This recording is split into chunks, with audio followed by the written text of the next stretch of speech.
In one small Hakka town in the mountains of Hsinchu, the saying "home sweet home" takes on a whole new meaning. Welcome to Xincheng Community, which is thriving thanks to sugarcane. Here, residents have revived the Japanese-era sugarcane industry, offering unique tourist experiences and tasty brown sugar buns. Proceeds from the sugar business go into a care program that lets residents grow old gracefully at home among friends and familiar surroundings. Here's our Sunday special report. The sharp clanging of a gas canister reverberates over the mountains. It's time for lunch at Xincheng Community.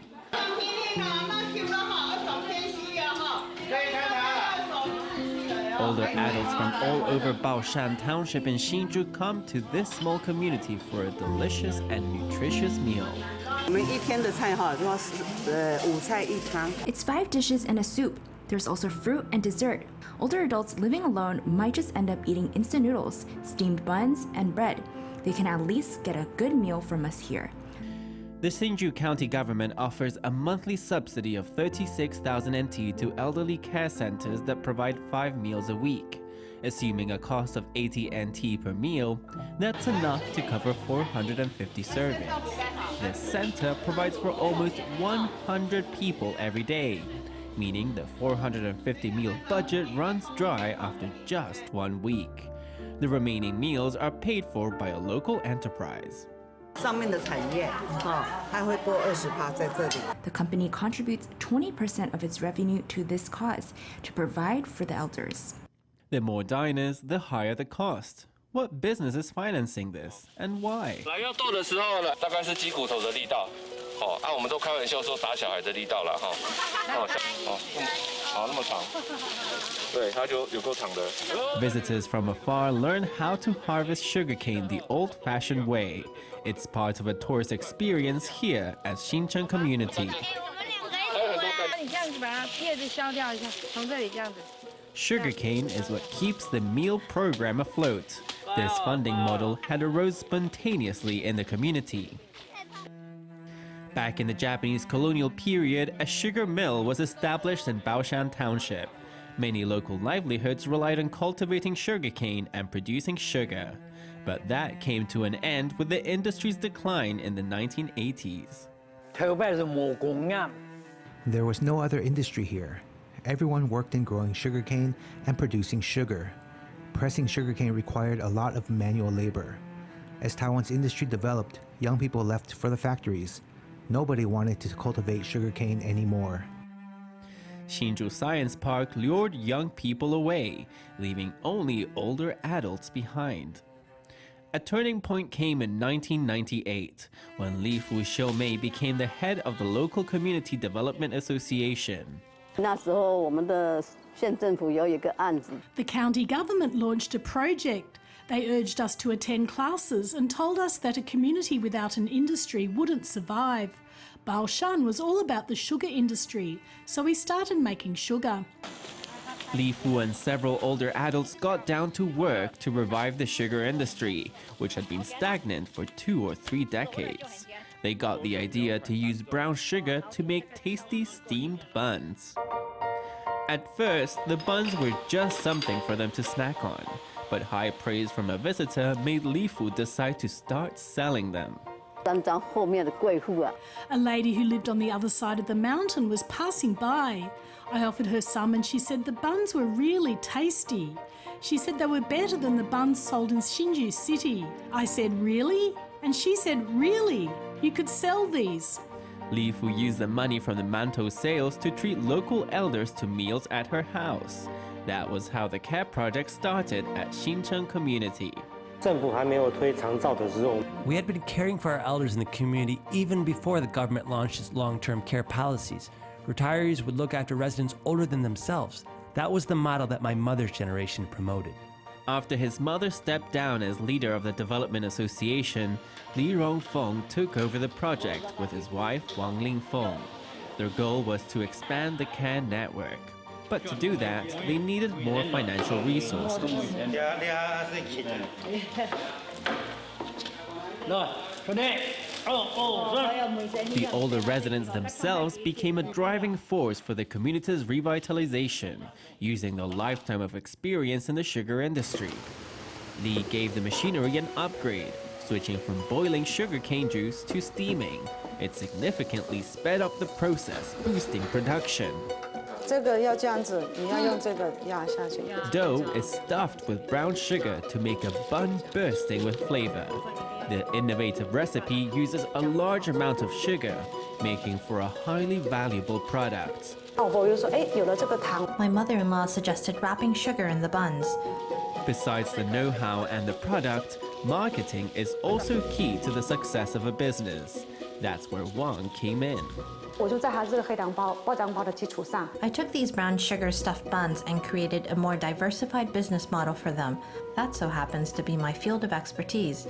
I majored in marketing and trade at university, so I have a solid understanding of business systems. Wang created a website, launched an online platform, and signed agreements with delivery companies. The steam bun business boomed, providing a stable source of income for the community. To make the project more sustainable, the couple established an agricultural enterprise separate from the Community Development Association. The head of the Development Association has a 4-year term, which could pose a problem. So, we came up with the idea of creating a company that supports our care model so that we can maintain it longer. Our services include weekly visits from traditional Chinese medicine practitioners and doctors from National Taiwan University Hospital. That's every Wednesday. We also offer transport for older adults and free meals. There are classes for older adults and courses on countering the effects of aging. We also deliver meals. The company has branched out to tourism and DIY experiences on top of its steam bun sales. 20% of its income goes back to elders and disadvantaged people in the community. That means that the company spends 400,000 NT to 500,000 NT every month on community programs. But even that's not enough. To make ends meet, they have to apply for government funding. Some of our partners say that what we're doing isn't really in line with how businesses operate. But we tell them that once you get involved in things like this, commercial concerns are not your sole consideration. We tell them to think of how much older adults living alone need these meals. We do it even knowing that we will incur losses. If we didn't, nobody would be bringing them meals. For Li, it is only natural that people step in to help take care of older adults living in the remote mountains. In my generation, work commitments prevent many people from taking care of their elders. So that's why community care plays a very important role.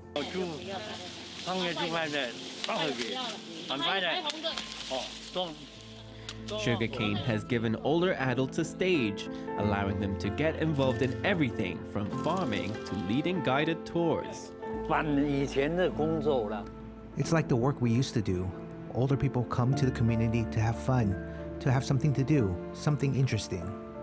The community's long history in sugar making is now a major draw for tourists.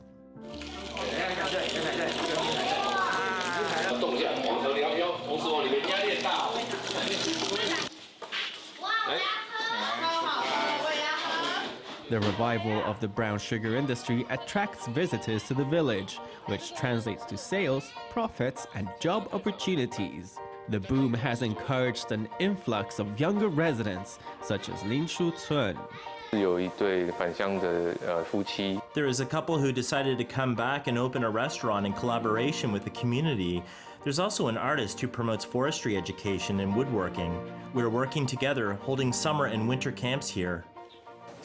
我们这边的现在目前看到这个是多功能的广场然后未来我们这个在第2阶层的时候，我们是会有一个大概4层楼的高的一个日照中心。To learn more about aging at home programs around the world, Li and Wang traveled to Japan to study different approaches to long-term care. 在福冈县有一个模组。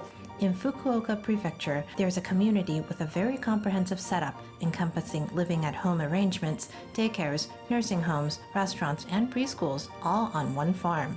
After we saw it, we were very excited about introducing that model here in Taiwan. 我觉得我们这边可以提供农场式的一个照顾。 I think we can offer farm-based care here to offer round-the-clock care. If you have health problems, you can still move around. If you need assistance, you might be moved into a different care facility that's right next to your current one. Their vision is for older adults with or without health issues to continue taking meals together and enjoying each other's company. Those who require it can be housed at a daycare center right next door. Construction has already started on the daycare center. The next project will be a nursing home. We also hope to build a nursing home here as well. We hope that older adults can stay in the area together.